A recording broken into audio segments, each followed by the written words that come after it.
नागपूर शहर युवक काँग्रेसच्या वतीने गुरुवारी गांधीबाग झोन कार्यालयासमोर विविध प्रलंबित नागरी समस्यांच्या निषेधार्थ फटाके फोडो आंदोलन करण्यात आले। आंदोलनादरम्यान युवक काँग्रेसच्या कार्यकर्त्यांनी घोषणाबाजी करत प्रशासनाच्या कार्यपद्धतीवर तीव्र नाराजी व्यक्त केली। यावेळी शहरातील नागरिकांना भेडसावणाऱ्या मूलभूत सुविधांच्या प्रश्नांकडे प्रशासनाचे लक्ष वेधण्यासाठी प्रतिकात्मक स्वरूपात फटाके फोडून आंदोलन करण्यात आले। आंदोलनामुळे परिसरात काही काळ तणावाचे वातावरण निर्माण झाले होते। कायदा व सुव्यवस्था अबाधित राखण्यासाठी घटनास्थळी मोठा पोलीस बंदोबस्त तैनात करण्यात आला होता। आंदोलन उग्र होण्याची शक्यता लक्षात घेऊन पोलिसांनी हस्तक्षेप करत आंदोलनकर्त्यांना ताब्यात घेतले। यामध्ये युवक काँग्रेसचे अनेक पदाधिकारी व कार्यकर्त्यांचा समावेश होता। त्यानंतर त्यांना पोलीस वाहनातून पोलीस ठाण्यात नेण्यात आले।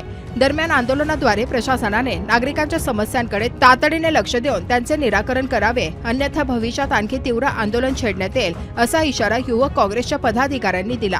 या आंदोलनाची शहरातील राजकीय वर्तुळात चर्चा असून प्रशासन याबाबत कोणती भूमिका घेते याकडे नागरिकांचे लक्ष लागले आहे।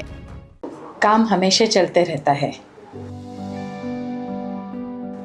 और ज़्यादा काम के इफ़ेक्ट्स भी, इसीलिए मेरे साथ हमेशा रहता है विठोबा का stay active pain relief oil, जो दे दर्द से छुटकारा तुरंत।